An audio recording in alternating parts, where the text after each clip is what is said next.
for a line. Mm, There they are. Hello, YouTube. I mean, not that there's anybody watching because we're not advertising it, but hello. If anybody randomly does this. Yeah, I'm sure that I'll check. Yeah. Right, so we'll just go into, I'll do a quick blurb, not sponsored by the Raceworks anymore, and then we'll just go chat. All right. Hello and welcome to another edition of the Everything F1 podcast. It is myself, Coops, who seems to be, if anyone's watching this on YouTube, no, I have not changed my name. It is Coops, I just haven't changed it on Zoom. Alongside me today is Larry. How are we doing, Larry? You well? Oh, very good, very good. Thank you for having me. Not a problem. How's things been? You've not been on in a couple of weeks. Everything been good? Yeah, just a lot of work. Been to a couple local races. Was at Indy for an IMSA race, so trying to branch out a little bit, but it's been fun. Nice, nice. Okay, before we get into the meat of today's podcast, that'll be a bit of housekeeping for you. This is the Everything F1 podcast. We are on all the socials, or pretty much all the socials. We're on Blue Sky, X. I keep saying X and Twitter. It's not. It's the same thing. Stupidest name ever. It should just be Twitter. Facebook, Instagram, YouTube, TikTok, the whole lot. Everything you can think of, we're on. So if you want to follow us, it's join EF1 on majority of our socials except for TikTok. Now, I'm just going to do this. It's either EF1 official or official EF1. Now, weirdly, it was me that named it. Cannot remember which way I done it. So I just say both. And if you just want to find us on YouTube, just search Everything F1. And we'll go from there and you'll be able to find all these videos.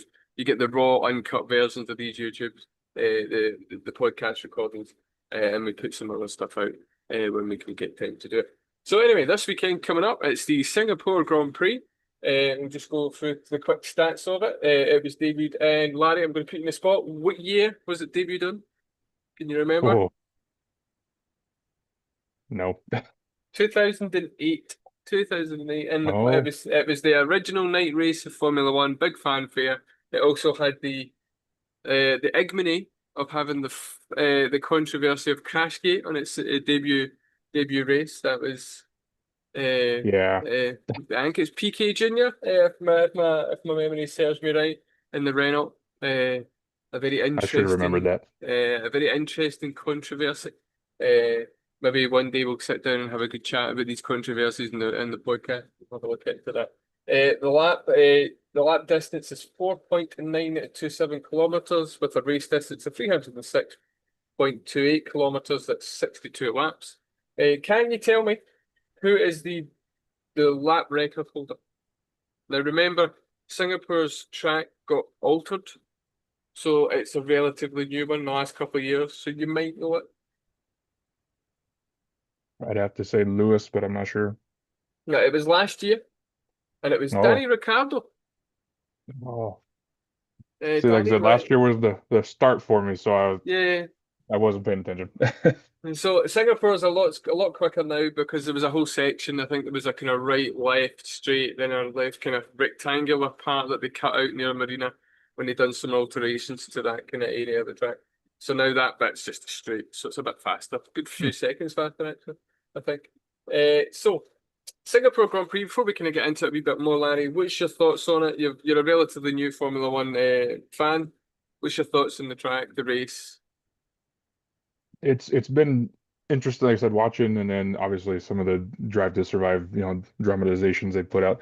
It's been interesting for me just because it's so different. The the temperatures have always been a big thing. Drivers talking about how brutal it is. It's a night race, so that's a little different than they're used to as well. Lighting and things tend to mess with, at least from the drivers I've talked to, some of the views they get. So it's interesting in those perspectives. I also think, like I said, from what I know of the track, I think it's very technical.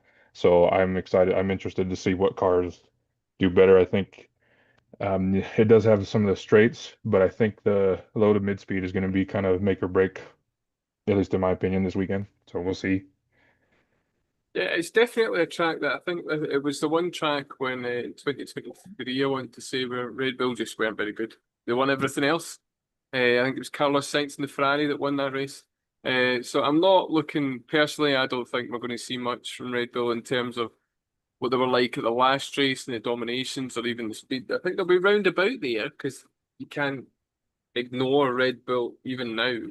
But it's definitely a circuit that doesn't really favour them at the moment. It's not a circuit where you can put a low downforce on, because it's very twisty. It's a street circuit. It's a very traditional street circuit. Uh, so yeah, I quite like it. It's one of those street circuits that when I used to play the game before I realised how bad it was and didn't want to go back, that I actually fairly enjoyed for about two-thirds of it, and then I would make a mistake and then I have to use a bit multiple flashbacks. Because yes, I did use flashbacks. I used everything to try and help me make me even feel Any, remotely good at doing the racing. Anybody Uh, who says they didn't is a liar. yeah, yeah. I think even the streamers use them occasionally and just edit the footage. I think. Hmm. Uh, I haven't raced Formula One games in a long time. Like I say, kind of gave up on that. Realised that it's not really my thing. I'd rather do some other stuff when it comes to gaming. Uh, in terms of the race, let's think about the top three. So we've got McLaren. We'll look at kind of the top four teams in there. We've got Mercedes, McLaren, Red Bull, and one other team that I'm forgetting. Ferrari. Sorry, Yeah, sorry, yes. Ferrari fans. So we'll look at the four of them. So Ferrari, that's kind of your team, Larry. Yeah. Let's have a think. What are we thinking in terms of that? What are we thinking they could end up? I always feel bad because I just feel like I have too much hope every week. So I hesitate a little bit, but I think, just the steps they've made in the last few Grand Prix weekends, it's been again hopeful for me. And all my other comrades out there, I feel like this might be a breakthrough, but I also do, definitely from looking into it, I do know the history and seen a lot of Ferrari's sans wheels in some of these Singapore races. So I'm hoping that doesn't happen. But I feel like some of the technical updates or upgrades they've made have seemed to help. I can't remember. I like watching when I watch on F1 TV. What's his name? Sam Collins is their technical guy. They always put up the plus or minus through the year of how fast or how slow they've gotten, relative to how Yeah. they started. And I think Ferrari made a big leap. They were relatively the same, and then I want to say it was three Grand Prix ago, right before the break, they made a significant jump. So I'm hoping that continues. Um, it'll be interesting to me. I know how much Hamilton, how much he cares for his pets. So it'll be interesting to see if that affects him this week. Yeah, yeah, we'll touch on that just now. Actually, brought in fans. That's a good wee segue there. So the only kind of really big bit of news was for anyone who's had pets in their life, it's a pretty devastating. But Roscoe, the British Bulldog, if you're listening in the comments, you hear this, it might not be a British Bulldog. I think it is. Lewis Hamilton's dog, which we've seen in the paddock, we've seen talking about, we've seen had some laughs. There's been a lot of things shared through Ferrari and even just general Formula One socials. So he took not well last week. I thought it was the week before, maybe. Ended up in the hospital. And unfortunately, Lewis made the ultimate decision, which is one we all don't want to do as pet lovers, is to put Roscoe to sleep. So, our condolences go out to Lewis. Look, Larry, I'm not sure. I think you've probably had pets in your life. It's a big one, isn't it? It's devastating. We don't realise how much these guys, cats, dogs, whatever pets you've got, how much they affect your life and how devastating that can be. Yes, yeah, we just recently it was my sister's cat, but it's lived with us for 10 years. So yeah, you know, they definitely leave a mark. Especially like I said, that's just a house cat we had. I can only imagine how it is for, Lewis and some of the other F1 regulars who've dealt with him and seen Roscoe for years. So yeah, condolences. It's going to be tough for him. I think he cancelled his. He was supposed to do some work on the tire test, and he cancelled that to be with the dog, dog Roscoe. Sorry, and obviously that's the right thing to do, and I don't think Ferrari or Pirelli or anybody else would have any kind of question mark.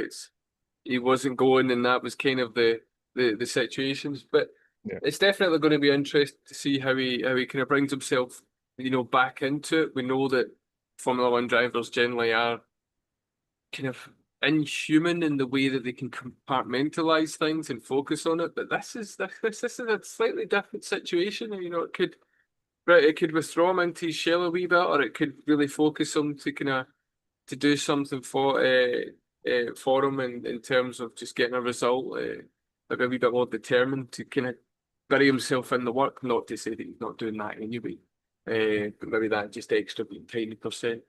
Yeah, Yeah, and we had I did a piece earlier in the year with some of the F2 drivers back in Monaco, and one of the questions I asked them was specifically about their mindset, and it was like I said again, it was F2, but it was interesting how much focus they put on it.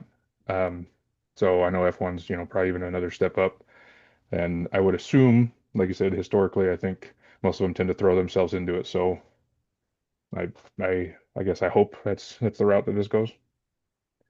yeah, you can hope so. I mean, the biggest thing I think is, as we know, Formula One drivers have a lot of media commitments, and you would think that it's going to be mentioned.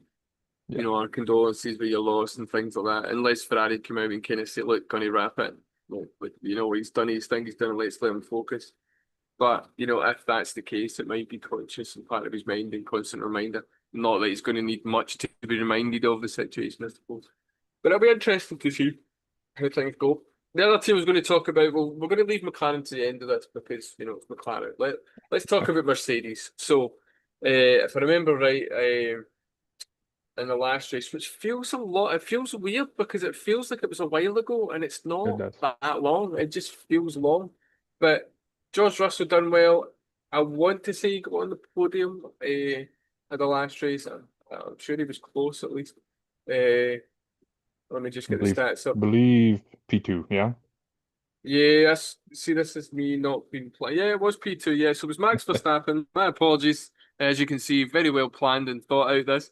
Yep. So it was Max Verstappen, George Russell, Carlos Sainz, and Kimi Antonelli get fourth. Now, let me Hmm. talk about Kimi Antonelli just now. He's had a rough period. Started off particularly well, and he thought, oh, this could be a good situation. And he got some things wrong, went away at the summer break, came back, it didn't get any better. But fourth place in Baku, and as much as I couldn't remember the top three there, I'm harking my mind back now. He wasn't really around, and I mean that in the best possible way. That he just quietly got on with his work, and then he appeared in fourth place. He'd done the ultimate George Russell, which was what he's been doing all year. Like, don't see him, Yeah. and then you look at the end, and he's third. Where'd that come from? Uh, what do you think that'll do for his confidence, especially in a track like Baku? Like I said, I think. Oh, sorry, I said earlier. I've had plenty of talks about Kimmy this week. Yeah, I was surprised. I don't think probably anyone as surprised as he was. I don't know. Yeah, maybe his team talked him up and hoped he was going to be there, but I didn't expect him to be that high. So I think that can only be good for him. I just worry because I know he came and did some tests and stuff. I don't think he's ever, and you can correct me if I'm wrong. I don't think he's ever ran in Singapore. So I Don't think don't so. know. Yeah, so I don't know how like I get it'll boost his confidence. I just hope it doesn't, overconfidence. Because like Hmm. every driver I've talked to, every driver I've heard Singapore is a different beast. So like I said, I think it's good for him. Definitely a step in the right direction for him. The car is what the car is, but I think personally, I think it was a that transition, that step, that turnaround he was looking for throughout the season. What do you think for Antonelli? Do you think we've been acceptable weekend? Are we thinking just in the points? Do you think he should get like a top six, top five? What do you think it would be Yeah. acceptable? I think, like you mentioned with the Red Bull and the problems it has, I think I would assume, him and Russell Toto, all of them are thinking probably top six. But I think more realistically, points would probably be the better Yeah, option. yeah. I think ultimately they'd want to get as many points as possible, and somewhere up the top three. But you're right. If he has like a pretty boring uneventful weekend and gets himself a decent handful of points, even if it's sixth, seventh. I don't think you could really complain. As you say, Singapore is a very tricky circuit. It's one of those ones that'll bite you, and Mm. it's bitten a lot of very good drivers, a lot of Formula One champions. So the rookies really have to be on their A game just to keep it track, to be fair. Yeah. So you mentioned Red Bull there, so let's have a chat about that. Red Bull, as we know, it's the Max Verstappen show. He's consistently just giant. Anytime McLaren have a problem, they're there. He's there. If McLaren have a problem, he's winning. McLaren have a problem, he's winning, and he's done it all year to the point where people are starting to think, could he? The only way that Max Verstappen can win this without favours, as in other accidents and incidents and other things going on, is if he basically wins everything from now to the end of the season. Yeah. If he does that, and that includes the sprint, he'll win by like 4 points or something. If Piastri's always second, I think Mm. is how it works. It's Oh not yeah. going to happen. It's just not. We know that. There's even if he gets a couple more, basically the first time he comes second, it's a situation where he has to hope that the McLarens retire and other things happen that keeps him in that. But the Mm. ultimate respect to the fact that how dominant McLaren have been, that they're managed, he's basically got himself into a situation where there's a dominant team and he's won, and people are starting to think, could he possibly? Yeah. Yeah. Would they? Do you think it's just it's too out of reach for him to do that? I guess if it was a normal human being, sure. I like I said, this last couple of years, it's been insane to watch Max do what he does. Um, so so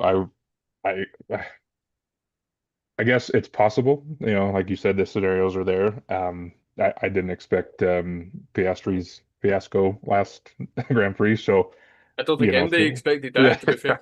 yeah. So you know, who knows? I realistically, no, I don't see it happening. But like I said, I think it's hard to count him out in anything like this, especially when he's on his off weeks going out and doing what he's doing in other places. So I who knows? But like I said, I feel I think I said this because I remember my son because he watches these afterwards. I think he reminded me at some point this season. I believe I called Max McLaren's kryptonite, and that's just how it's been. Yeah, he is that kryptonite. He's the one that will step in. He'll jump all over McLaren if there's a mistake. Uh, yeah, I mean, I think the only reason that people are even getting close to thinking about this because it's Max. Any other driver, if George Russell was in the same situation, I don't think they'd be like, nah, it's not a thing. But it's Max Yeah, Verstappen, and we know what Max Verstappen can do. We know what he's done, and everyone's like, but it's Max though. They're like, probably not, but it's Max, yeah. and that That's that is literally the whole. This is the narrative for the rest of the year. I think, oh, but it's Max. If anybody could, it would be him. yeah, and that's I think again for me because like I said, I'm really big into the psychology of the drivers. It's been awesome to look at this year. I think that is a point that's going to stick in both McLaren drivers and their principal, and their owner or CEO. I think, whenever it comes up from the sources and the articles I've seen, anytime something comes up that mentions any kind of, negative or fault that they've had, the very first thing that's said is, oh, and then there's Max. So like I said, it's possible. Yes, it's possible. It's not possible, and we'll just have to go here. It's not the most insightful statement, but it is. Effectively, that's what it is. I mean, there's a big situation. I mean, it would be the ultimate bottle job for McLaren and Piastri and Norris to not win it, Yeah. even with Max being Max, if they didn't do it. And if Oscar and Lando don't win one of them doesn't win the championship this year, and Max does win it, I'd personally be like, well, you don't ever deserve to win it if that's how you manage to not win that. In that respect, it's like, well, you should. Like, you've got the best race car, you had the best situation. Your team were managing you better, and you still managed to mess it up, and Max still managed to do it, regardless of how good he is. because Yeah. they have to not be on point at some point, like for the rest of the year for Max to get close to it. So Yeah, we had a I would be quite harsh on that thing. yeah, we had a saying when I was wrestling in college, that was or university, I believe you guys call it. Yes, We it was when we wrestled, it was if the better wrestler or the more, I guess, predominant wrestler, the one who's expected to win, if he doesn't win, usually it's because he lost, not necessarily that the other wrestler beat him. So that's kind of how I look at it. If at this point, if Max does take it, something happened at McLaren. something has to have happened for them. Moving on to the other side of the Red Bull garage, and for once in our lives, we're actually going to be positive for Yuki. So, although he did get beaten by the guy who he replaced in the Racing Bulls car, now that's different because we all know that the Racing Bulls car is actually a very nice car to drive. Yeah. It's set up very general, it's not very peaky. We know that the Red Bull car is designed to be quite loose on the rear end because that's kind of like how Max likes it. Not Mhm. many other drivers do. Yep. But he got himself into a really handy sixth place. Good 8 points. Now, when was the last time we seen that? I can't remember. No. Did he? I can't remember. Did he start in the pit this go around? I don't think Because so. because I've been pleasantly surprised with him. He's had some fairly low starts that he's ended up in points, which was like I said, it was, and maybe I'm just a fan because you know I like an underdog story like most Americans do. But I've been pleasantly surprised. But yeah, this week or sorry, last weekend was definitely, I didn't expect it, but I feel like it was a, a technically, I wouldn't say perfect, but it was a really good technical race for Red Bull and Yuki. The strategy was on point. I was initially confused by, as I think I want to say he came into the pits right after, like the lap after, and I don't remember who it was, but I wasn't expecting him to, so I was surprised, but it worked out. Safety cars came when they did, so well played. Yeah, and we talk about Liam Lawson there. He's got himself into a nice wee groove, doing well. I still think it was probably the right decision to bring him out of Red Bull and just let him kind of settle into the Racing Bulls. I just Yeah, think he would have got angry, it wouldn't have worked. But he's doing exactly what he should have done in Racing Bulls now. Couple yeah, of wee wobbles once he first moved in, but what could you do with that one? So we're going to move on now to McLaren. No, we're not. We're going to talk about Mercedes. We've talked about Mercedes. We're going to talk about yes, McLaren now. Okay. yeah, The last race was not a good weekend. Now, and it started going wrong for at least half the garage in qualifying. Uh, yeah, let's be fair. Piastri winning it in qualifying wasn't that bad because he was joined by Mr. I Am Stupid, the sequel, Charles Leclerc, who also binned it, fired it into the wall. Not in the same spot as that I Am yeah, Stupid yeah, famous meme. Uh, but yeah, so Oscar Piastri. We've spoke about this in this podcast and said that this guy must be like RoboCop or some sort of android. He has absolutely no emotions. He doesn't put a foot wrong. He's more annoyed about a red light or something in yeah, one of the races earlier on in the season. I think it was Miami. I can't remember. Than he was about anything else that happened. And then what does he go and do in Baku? He does every mistake that he should have done over the full year in one weekend. So he bins it in qualifying, gets himself down the order, gets the start of the race, jumps the start, causes Alonso to jump the start, and then 5 corners in, he's in the wall because he went too wide and outbraked himself and binned it. And that was the extent of his weekend. What happened? I I I have been, like I said, I've been scouring everything to try to figure it out, and so far, and like I said, I don't know if you've seen anything different. All I've seen is, eh. Like I haven't. He just had a bad one, wasn't it? It Yeah, was just one of those ones where it was mistake after mistake. It was probably him crashed in the first lap, probably did himself a mm, favour, in all honesty. that is Uh, that's true.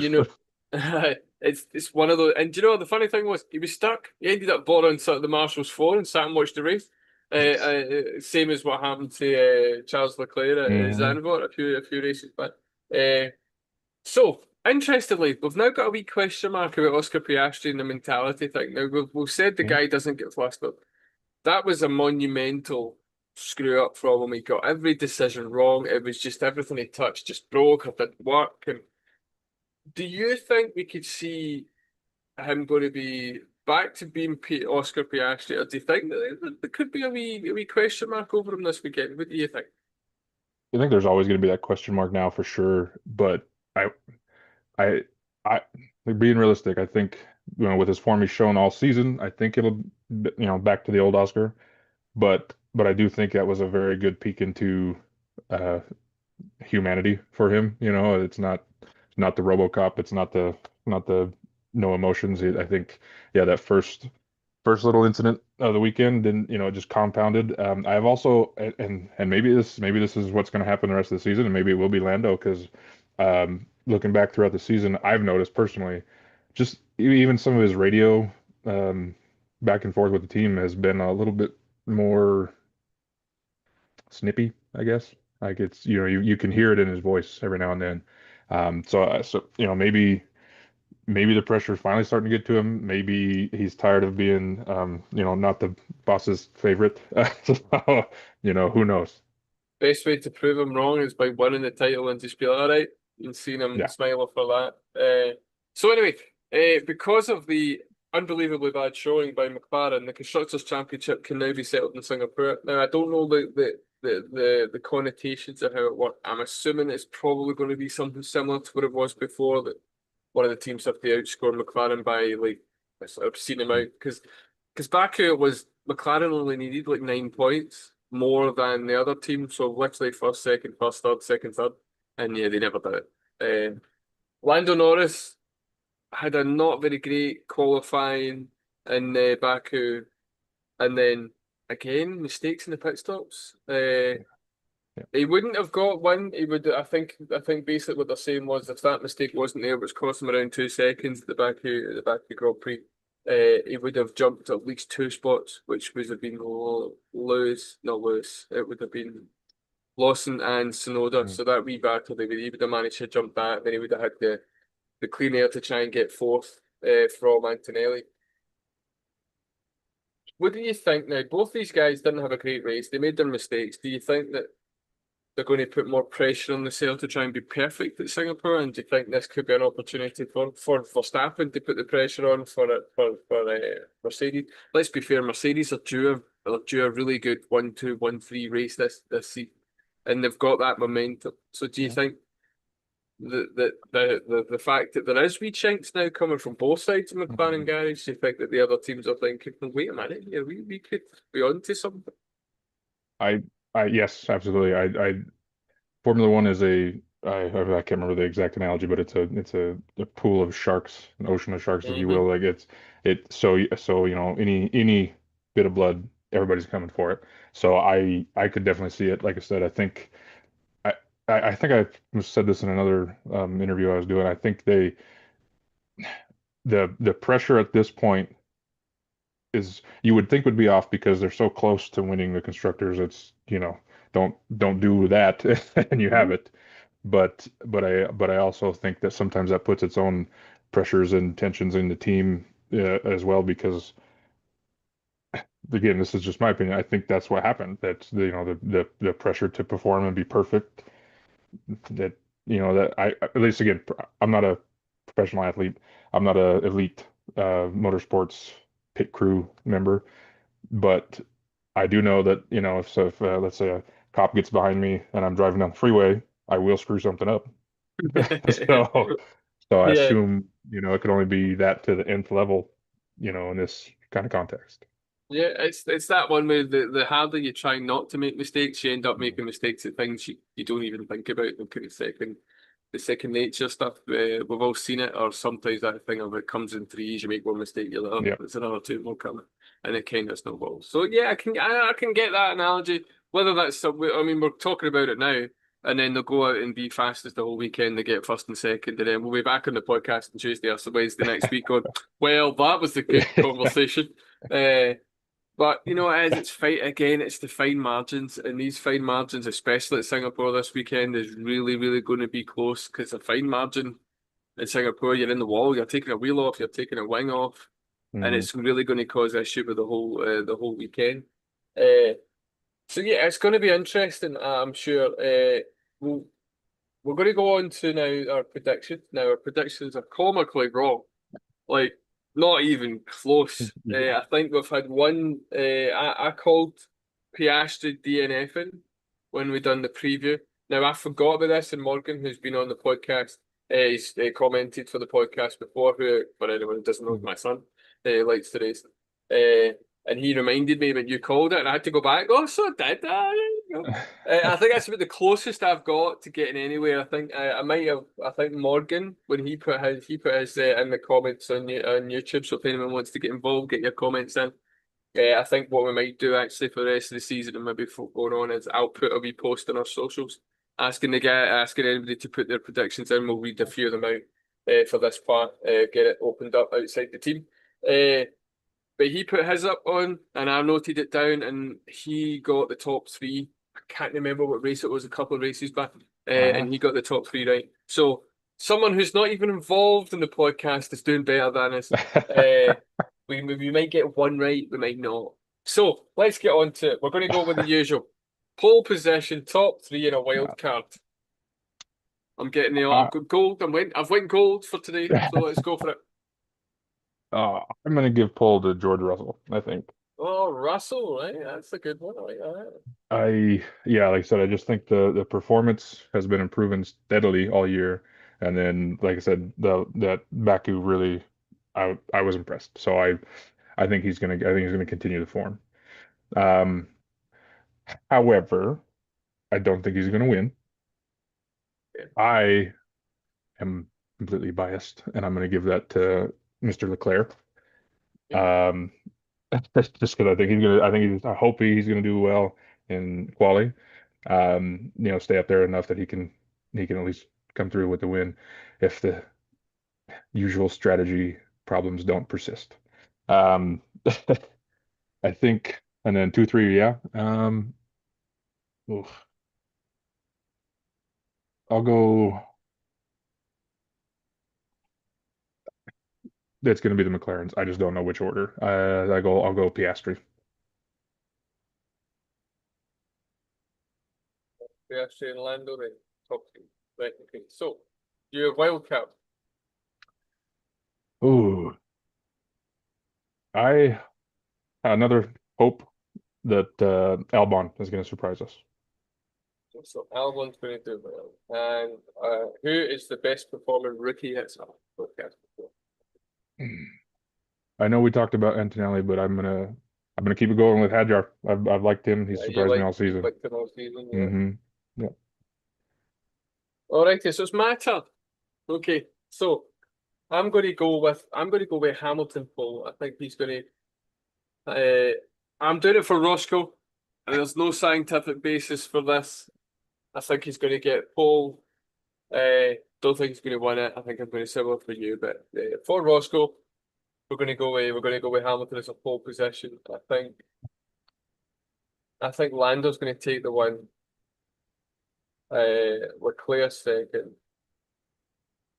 and then it's going to be Piastri. But just to keep the pressure on, just a wee bit. Yeah. Wild card. I think Verstappen's going to crash or not finish. Okay. Uh, I and can my see that.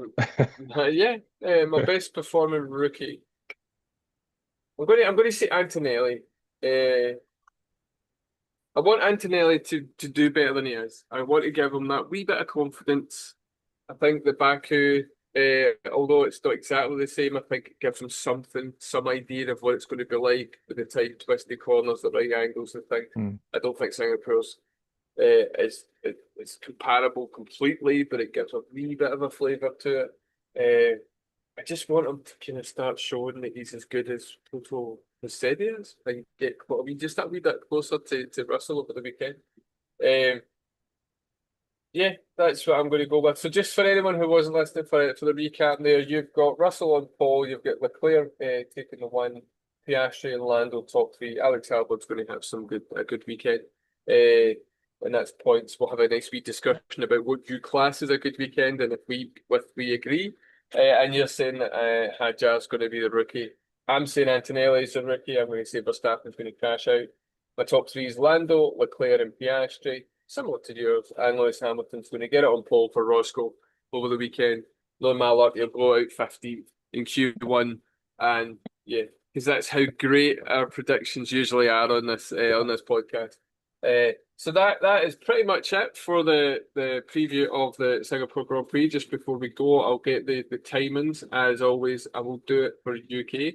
And then check your local listings to make sure you don't miss anything. It is a standard Grand Prix weekend, 3 practice sessions, qualifying race. Practice 1 in the UK is 10:30 to 11:30 in the morning. Practice 2 is 2 o'clock in the afternoon till 3. Practice 3, that's the 3rd of October. On the 4th, we'll get practice 3, 10:30 to 11:30. Qualifying is 4 o'clock, 2 o'clock in the afternoon till 3 o'clock in the afternoon. And lights out on Sunday is 1 o'clock in the afternoon, 3 o'clock to 3 o'clock. Larry, what's your times? So you're over in the States, which, by the way, for anyone listening, is actually where we get most of our listeners. Weirdly, but good on yous. I'm releasing a Freedom Eagle as we speak. So Yeah. what's your times over there in your side of America? So I do know, double checked, it's 7 hours later. So the 1 p.m. would be, oh gosh, what's that? 8 p.m. 7. Oh, sorry, other way, other way. Oh, right. You're ahead. So we're Oh, sorry, so 7. yeah, I'm yeah, yeah, okay. Yep. yeah. So it'd be, I want to say that's 8, 7 a.m., something like that. Yeah, round about that. Yeah. It's actually for us, that's been a good one because I think Japan, we're up at like midnight, 1 a.m. So I try to just stay up and then I'm Yeah. tired, worthless the next day. But Yeah. it's It's not worth it. bad. You can get a decent kip just a wee bit earlier. Get the coffee on the brew up about half past Mm, 6. I think as Europeans just forget. Especially like American fans and Australian fans. I mean, Australian fans, like, woof, they get their one race at the start of the season, and then the rest of the time, it's like the living dead the next day after races where they have to stay up all night. So ultimate respect to you guys. We actually don't get it as bad as we think. I think we're going to moan when it's Las Vegas. I think because it's really late on a Saturday into Sunday or yeah, something. I think we've kind of got to realise that how many times do we have to get up early? Probably 2 or 3. I think Japan's probably the earliest this year. I think it's like yeah. 5 or 6 in the morning for us. So anyway, there's not been too much news outside of the build-up for the Singapore Grand Prix. There hasn't been much news other than Cadillac are continuing to build up their team. So they've now hired a couple more folk for the simulation kind of driving team. They've brought in Charlie Eastwood. This is a wee report that was on the BBC Sport website. In Northern Ireland's Charlie Eastwood has been named as one of 3 drivers, simulator drivers for the Cadillac team. They've also brought in so another one. These are a couple of names that Americans will know. One of them is Simon Pagenaud, a very popular driver for the IndyCar. I don't know if he's got an IndyCar seat anymore. I think he's been out there a couple of years, as far as I remember. But I know the name. Very good driver over there. And also one of 1,400 Fittipaldis has signed. So Pietro Fittipaldi, ex-Haas reserve driver, is Yeah. also joined over with Cadillac, who are keeping a kind of American theme going because, as we know, we talked about this a couple of weeks ago or a few weeks ago now. Colton Herta's finally moved over he's left IndyCar altogether now. He's committing to the Formula One side. He's going to be a reserve driver for Cadillac and also do a F2 season. Again, that's all been forced because of the whole super license points and how it doesn't really respect the IndyCar. It's a bit like a button heads thing, which is a bit of a shame, but he needs must if he wants to get the Formula One. So my question to you isn't really much about that because we don't really know much about. I don't really know much about Charlie Eastwood. That he's worked in the Endurance Championship. He's a winner at Le Hmm. Mans 24-hour race, so he's got a bit of pedigree there. One of those drivers that you probably hear about later on, and you're like, hey, he's a decent driver. Who is he? But speaking to yourself, this is an American team. Effectively, it's the Andretti team that was Yeah. brought in. Bit of an issue backstage with the Andretti family and Formula One kind of rubbed each other the wrong way. It didn't quite work, so they agreed to do it, but under the Cadillac name. Yeah. What are you, as an American? and relatively new to the sport. How are you finding the whole Cadillac entry? Are you liking what they're doing? Do you think it's going to work well for them? I I like it. I feel like, I mean, I like it just because I know, more than I guess your average American race fan, I guess, as far as Formula One, most of us Hmm. focus on NASCAR and Indy, but like I actually know Charlie Eastwood very well. I follow him in both WEC and he's done some ELMS, I believe. I know he drives a Corvette. I think he was here at the event I went to in Indy. Um, so I've followed him for a little bit, so I think that's a good pickup. I just I'm always I'm always skeptical on how GT racing comes into Formula One racing.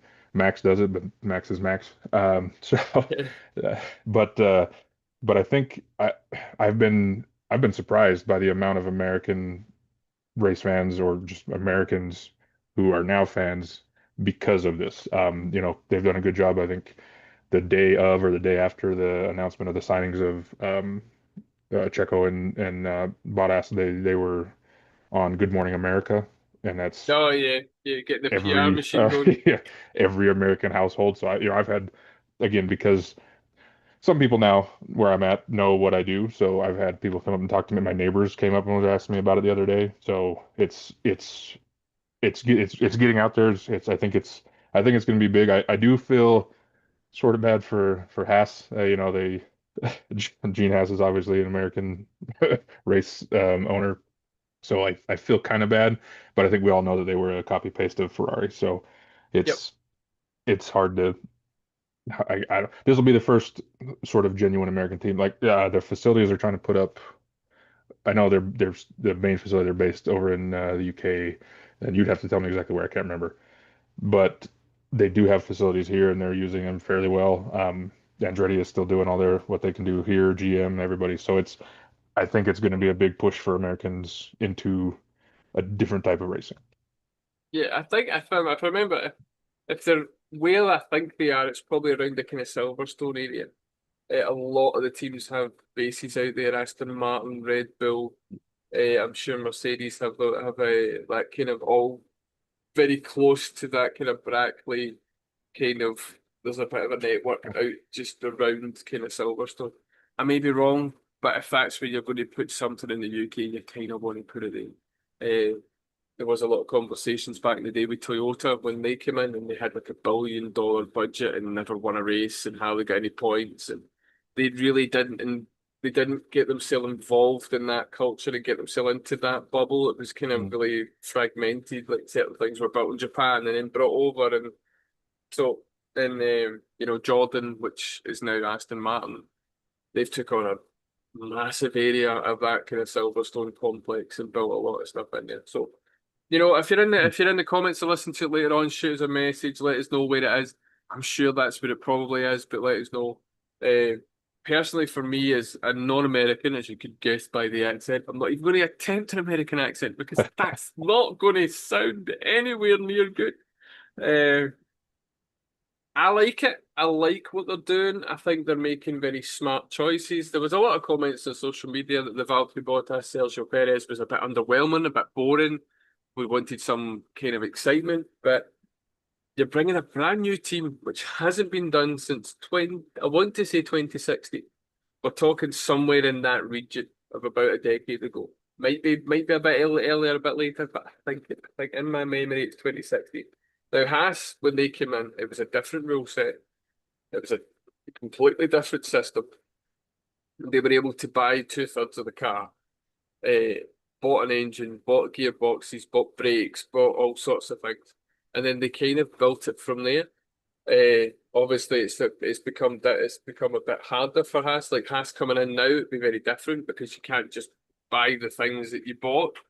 It was a good idea at the time, and you were allowed to do it. Not to say Haas done anything wrong. They basically looked at the rules and went, right, so what can we actually buy to enter Formula One? And they went, well, you can buy all this stuff. You can just, and they went to Ferrari, and Ferrari went, yeah, whereas Cadillac are coming in as a manufacturer, or eventually a manufacturer. Mm. They're coming in a brand new rule set. So they can't just copy and paste. They can't look at a car and go reverse engineer and take all 3D pictures and figure it out from there. It's a brand new situation. So you need boring. You need someone with feedback. You need two drivers that know that they might be a second off the pace for the first half of next year or even for the whole year Mm. and barely getting anywhere near the points. Because you do that, if you fling a rookie into that situation, they're getting demotivated, they're going to get fed up, they're going to make more mistakes, and Yeah. then their feedback's not going to be great. You need drivers that understand, and Valtteri Bottas and Sergio Perez are too old in the tooth in Formula One to not understand what is going on at Cadillac and the fact that they probably might not see the fruits of what they're doing. They might not get points, they might not get anything, but they're building the foundation for Cadillac for the future drivers and for your Colton Herta in maybe 2 years' time, or next year, depending on what it looks at. I don't think it's a year thing. I don't think you're signing Perez and Bottas for 1 year each. I think it's a 2 year stint for them at a minimum with options. And whichever one of those two are doing well, I think they'll partner up with Colton Herta in 2 years' time. Um, that would be the smart way to go for me. And the people they're signing behind the scenes, maybe we'll do another podcast in the off season, maybe breaking down Cadillac's kind of timeline and what they've done since it was approved. But they're very dull appointments because they're not exciting, they're Yeah. not blockbuster. Oh my God, he's spent £200 million and brought Lando Norris over. But they're safe, they're smart, they're building it for the long term. It's just let's call a spade a spade. It's the right thing to do under the circumstances of what Cadillac's coming into. For sure. Uh, For sure. so, and I do like it, and even the point of, as you just said there, putting Valtteri Bottas and Sergio Perez in Good Morning America, that's it's a no-brainer in hindsight. It's one of those ones where you look and go, ah, I see what you do. Like, it's just the right, and my understanding is, I know that TV in America is very different to ours. It's all very much states and stuff, but it's Good Morning America is a very much a national thing. Yeah. So if you're on Good Morning America, every part of America gets to see you at some point. Yeah. So it's the right way to go about it. So yeah, I'm really impressed. I'll be really interested to see if they go down the black and gold when it comes to the liveries. The very old school kind of Lotus Ayrton Senna car from back in the day Hmm. style kind of paintwork. It could be a wee bit of nostalgia in there as well as new. Uh, I'm not really quite sure in their corporate branding if it is gold and black overall or if there's a wee bit more to it. Uh, Mostly silver, I think. Is there a bit of silver in there? Yeah. Oh, the Mercedes might be going over, going, what are you doing? Yeah. Hold the bus. Uh, but yeah, they need to do something. They can't do silver because you'll look too much like a Mercedes. You need to come up with something a bit different Yeah. and get that Cadillac, that very, very prominent, very known badge on there, and especially the fact that you've got Ford coming in Yeah. as a partner to Red Bull next year. That'll be quite nice to have a Cadillac Ford badges battling it out and quite obviously having the badge on there. So it's going to be interesting next year. Uh, I I do Other than that, yep, I do have one question for you, because okay. I'm American, I'm newer. So is there any fear? Is there any talk about, like you just said, because it's not just Cadillac now. Ford's coming in, albeit as a partner. I know people are a little upset about the number of American races. So is there any, I guess, worry, whatever, that maybe they're trying to over-Americanize things in F1 now? No, for me, no. And I think people that have this issue around America being so prominent and having so many races, well, we got two, maybe three, Three. three. Yeah. Uh, but I think people forget how big America is. The fact America has what, two or three time zones, and that's just America. Uh, you know, Five. five time zones. Yeah. So, you know, five time zones in one country. America is massive. It's when I talk about going, like, I think we touched on this before, just things like geographically, I mentioned like, oh, I went on a long drive, it's 2 hours, and you're like, that's a daily commute. That's not a big deal for Americans, because of how big everything is in the Mhm. world. Uh, so like, one side of America's seen a race and the other side of America, to them, that's a different country. It's kind of like understanding the geography of it all. Mm. Uh, and in this day and age, like if we take out the politics of it all, because we know politics is a bit of a mess just now with America and everywhere else in the world, even in my country. But if you even look at the economics of it, financially, it's a market that needs to work because up until now, Formula One never quite understood the American audience, never quite got it right. America just couldn't figure it out. And then they went to Indianapolis and they decided, let's do this wee Mickey Mouse track because it's Indy. And you're like, but you're not. The problem with that was it didn't separate it from IndyCar, and everybody loved IndyCar. And you're like, you need to do something different because we're not the same. Yeah. You're open wheel. That's it. Like there was no. It's even worse. It might be slightly closer in terms of hybrid, but back then, when they had the races round in Indy, in the early 2000s, you were just piggybacking on IndyCar, and the American audience were kind of like, but we've got IndyCar, and then of course I think it was Bridgestone that got the tyres wrong for the Hmm. angle of the track and ended up only six cars raced it and they all pulled into the pits and didn't race. And that was an absolute shambles, especially when you're trying to break into a market. Hmm. Uh, so, there's a lot of factors to put into it. So you've got the kind of economics of it all, but you've also got the fact that Formula One from a commercial side is owned by an American company. It's owned by Americans. And I don't mean that distastefully, I don't mean that disrespectfully. It's the Americans that own it. And of course they're going to start looking at America and Americans are very good at putting on a show. They're very good at making a spectacle. I mean, I try my best to watch the NHL, but it's a lot to watch. It's a big commitment every weekend to watch 3, 4 hours. So I try and keep on top of it as best I can. But I will watch the Super Bowl Hmm. because it's the Super Bowl.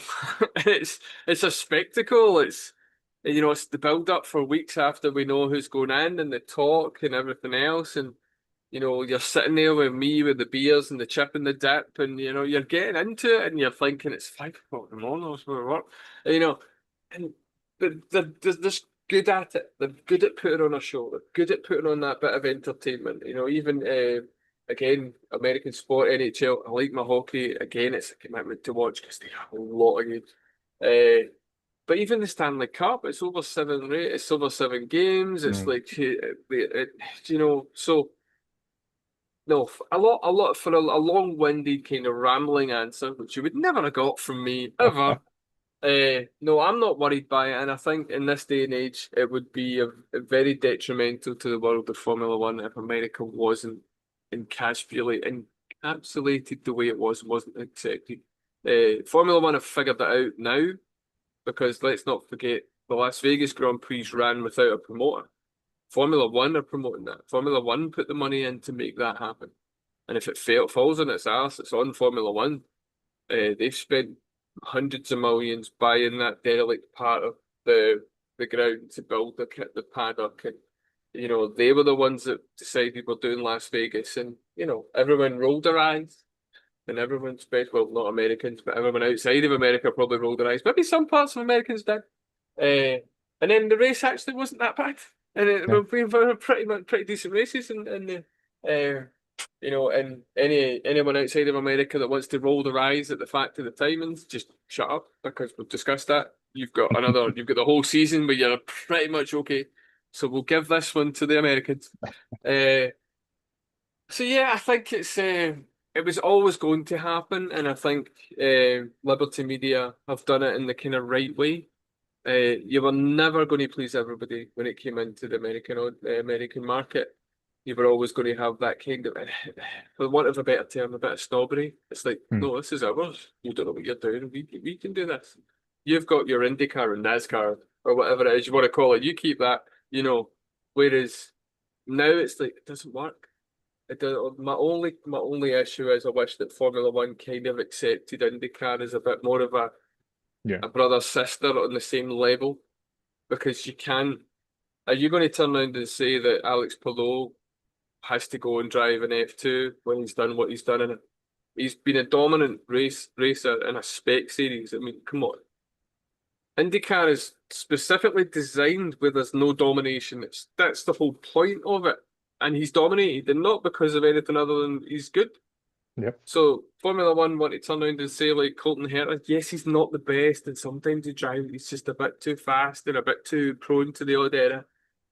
But he's not a bad driver.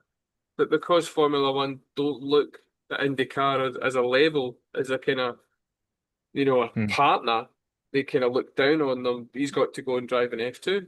And I don't Yeah. agree with it at all. I don't think Colton Herta needs to drive an F2.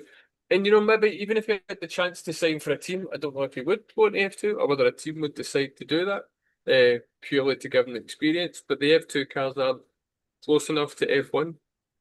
Yeah. Uh, but again, even the way that Cadillac are dealing with Colton, putting him into F2, he's going to have a year now driving the new cars and involving himself in everything to do with F1. So it's probably the best way to do it. I just think it's around it. It breeds the whole way that Colton's had to do it to try Formula One and get a Formula One career going. It just to me breeds a wee bit of snobbery from Formula One towards IndyCar and American drivers in general. Which I don't agree with at all. And I think Formula One needs to maybe have a bit of a think about it and maybe come up with some sort of plan with IndyCar. Like, okay, if you're consistently in the top so many, you get a few more points, or we'll give you, you'll Yeah. be allowed to be part of the test at the end of the season, or there'll be something like there needs to be a bit more Yeah. for me. Hopefully that'll come up because, before when I remember watching Formula One back in the 90s, so we're talking when Nigel Mansell left to become an IndyCar driver, and then won it. I think he's probably one of the only drivers that have done it. He was a reigning Formula One Mm. champion, went to America, won it, came back, and everyone was like, wow. When people left Formula One to go to IndyCar, it's because, oh, they couldn't get a drive, so just go drive there. Whereas now, F2 drivers are seen IndyCar as a viable form of career option. Yeah. So the tides are changing with drivers. Drivers are looking at it. They're looking outside and going, we've got I think Christian Lundgaard was around Formula One Hmm. before he moved over with a couple others. Names escape me just now, but, but again, that might be another revisit. Uh, so if the drivers don't see IndyCar and don't look down at IndyCar and think this could be a viable career, you know, why can't Formula One look at it in a similar sense? So why can't they work together to say, well, if you've done really well in IndyCar, we're going to give you the super license points to try Formula One. I'm not saying that you open the door wider for ex-IndyCar drivers than you would do for WEC or anything Mm. else, but have it comparable. Yeah. You shouldn't have good top five, top 10 drivers like Colton Herta and IndyCar having to do F2 just to get the points to have a chance at Formula One. I just like the super license go. So yeah, I think there needs to be a bit of work over there when it just comes to that. But no, I quite like the American the American side of Formula One, and it's always nice to see it because nobody bats an eyelid at how fanatical the Japanese fans are and how they accept Formula One. No one goes on about it to like I know it's Latin America, but even the Mexicans and how Mm. they take Formula One and how much they're passionate about it. Same with Canadians as well. Like Sean's talked about this in the past, one of our colleagues. He's been over in Canada and Montreal during the Grand Prix week, and they go mental. They start on the Monday, and it's right all the way to the Sunday night, and the whole town is turned into Formula One, and they really embrace it. So if these guys can embrace it when Formula One visit, why can't we embrace it when Formula One decides that that's a market to take into? What is it that you Mm. want like Formula One to be? So no, I really enjoy it. I quite like it. Don't like the time difference, but I don't like the time difference anyway. I pick it up at 7 Yeah. o'clock in the morning. But you know what? I still get up, I still brew the coffee, and I still watch it. So it's Yeah. not going to change. And I do it for Super Bowl. I'll try and do it for the NHL if I get off my bum and actually subscribe to the channel that has it. Mhm. But yeah, if anyone has a problem with Formula One being America, then nobody's forcing you to watch the races, are they? Go and watch something else. Go back and watch whatever, cricket. Oh, dear, dear. Terrible sport. It's not a nice sport at all. No idea. Nope, no, cricket's like a really poor man's baseball. Yeah, Just not. I know there's a flat bat and oval field. That's all I got. Yeah. The stumps and things. I mean, I'm Scottish. Apparently, we have a cricket team. Don't know, didn't know it happened. The saltires or something they're called. It's a very English sport, so it's not Huh. something that I don't much about myself. So we could both sit and watch cricket. Going, what is it? What is that? What? I don't know what's going on. Anyway, we're going to segue out of that and just say thanks very much for coming along, Larry. That was enjoyed that as usual. We are Everything F1. This is the Everything F1 podcast you've been listening to. As again, we are on all the socials, including TikTok, Blue Sky, Threads, YouTube, Facebook. Oh, I nearly got Instagram. Nope, that nearly got them all off the top of my head. We're at Join the F1 for most of them except YouTube, which is Everything F1, and official EF1 or EF1 official on the TikTok. Again, just a reminder, if you subscribe to our YouTube, we are still running a competition where once we get to 500 subscribers, we will give one person a Lego Speed Champion set of their choice. Hopefully Lego haven't decided to retire any of the sets by the time we get to 500 because we know they're prone to do it. But if we're struggling to find it, we'll have a conversation with the winner and we'll sort something out for you so you're not going empty-handed. So get over to YouTube, get subscribing, get yourself in with a chance to win some Lego. Formula One themed Lego. No, you're not coming to us and asking for the Star Wars stuff. It's nice, but you're not getting it. It's Formula One. And we'll be back. Hopefully it'll be Larry and myself maybe next week some point, and we'll have a conversation, hopefully with an exciting Grand Prix. It's at, I was going to say Silverstone. We've had that one at Singapore, and let's see how badly our predictions actually are. Yeah. Maybe one of us have nailed it. Maybe we're going to be a wee bit closer going by our past history for the season. It's not going to happen. No. No. So We anyway, can hope. we can live in hope. We can for sure. Right. My name's Coops. Larry, thanks very much for joining us. We take care and we'll see you next week. Goodbye. Later.